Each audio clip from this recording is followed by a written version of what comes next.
of sharps that you'll find in the hymnal are actually the leading tone of some other key, and that it's part of what we call a secondary dominant, such as a 5 of 5. But what about flats? Well, we're going to find that flats are also sometimes part of secondary dominants, but we're also going to introduce the concept of a secondary subdominant, the concept of a 4 of 4. Shall we? Let's do. Well, first, it's probably best to address the 5 of 4, because that still is dealing with the secondary dominant. Secondary dominant, and it's the 5 of a key that is on the flat side rather than the sharp side. So we're going along in the key of C, as we often do. And we find a B flat added to that chord. We have a C7 chord. Now it didn't add a sharp, it added a flat. Nonetheless, that is a 5-7 chord because it's a major minor 7th chord. Dominant 7th chord. So we ask ourselves, what is it a 5 of? Well, it's following bass law. The C goes up to F. It's a 5 of 4. The 4 of C.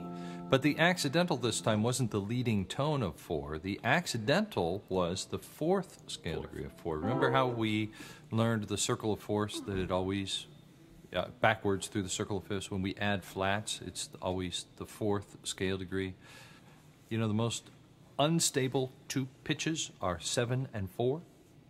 Oh, yes. Right? We know that. So, what if the 4 instead of the 7 was the thing that drove us into a new key? Not quite as strong as a leading tone, but nonetheless, it's a pretty strong pulse. So that 5 of 4 fairly often takes us to a bridge section or a trio section or even a chorus section. So I'm singing along in the key of C. Shackled by a heavy burden, neath the load of guilt and shame. I play a C7. And it drives me up to, then the hand of Jesus touched me. So we do that a lot in music to get up to that 4th scale degree. We wouldn't have to, but the 5-7 helps to establish the 4. We don't like to use a lot of tritones, right? That 5-7 chord has that tritone in it, and we don't like that sound. So what we might do instead is use a 4 of 4, a secondary subdominant, in order to get to the 4. So as I'm going along, it's not quite as strong a pull. It's a plagal cadence instead of a perfect authentic cadence, but it still does the job. So and we avoid that tritone. That nasty tritone that we don't use very often in contemporary music. Some examples of a 4 of 4.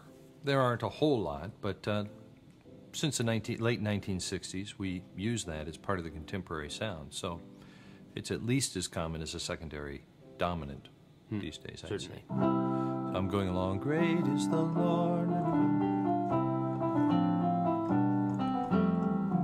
I get to the chorus.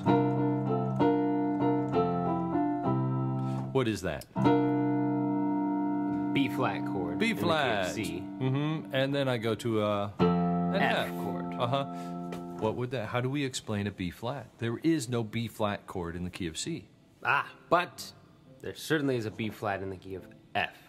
It's a 4 chord in the key of F. 4 of 4. So you look at the B flat and you say, where's it going? Where's the next chord? You see that's an F chord. You say that's the 4 of F. It's probably, and we see, oh, the F is just a 4. It's probably just a 4 of 4.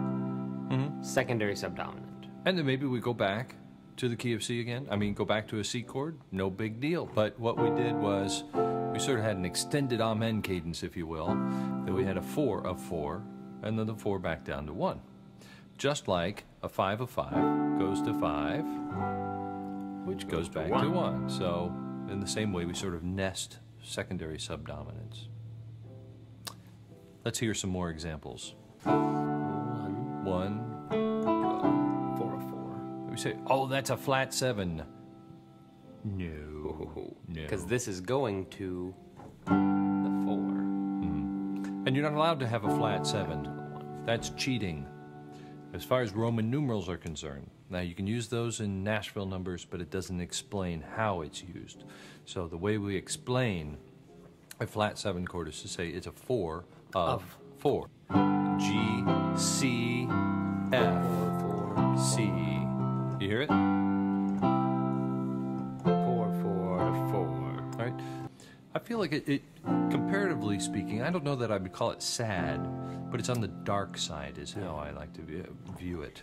Where this is bright, it's a brighter sound than diatonic. This is a darker sound than diatonic.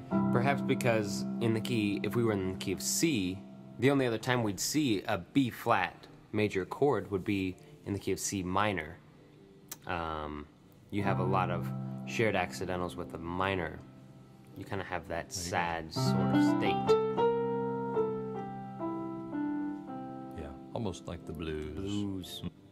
Well, in the same way that we could nest secondary dominants, we could nest secondary subdominants. And so here I am in C,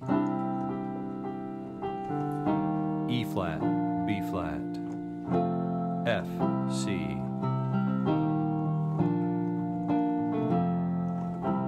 We use that fairly often in rock music or whatever, but we'd say it's a 4 of 4 of 4 to a 4 of 4 to a 4 and back down to 1. You've heard that sound before.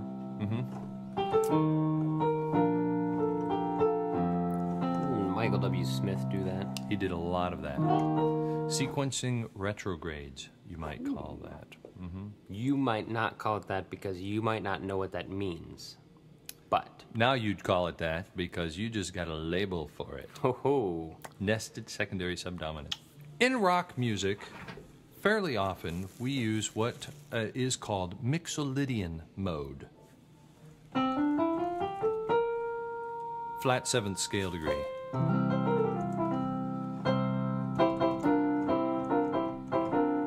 It's got that old ba-da-ba-da-da-da-da.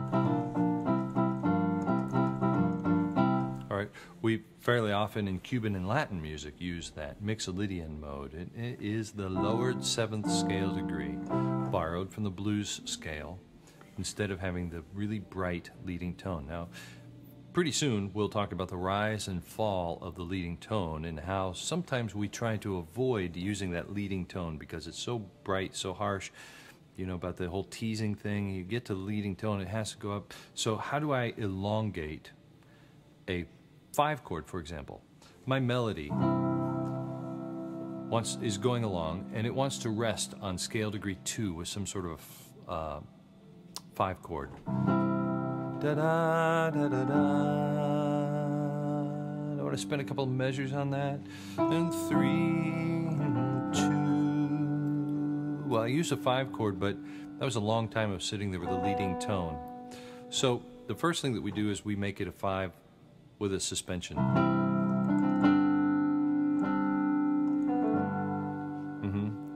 The next thing we might do is to use this 4 of 4 and then go down to a 5 chord.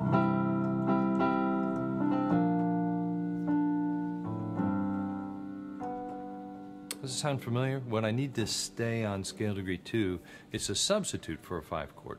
So flat 7 chord or the 4 of 4 fairly often works to just extend the dominant function, I would say. Indeed. So you've heard this sound before.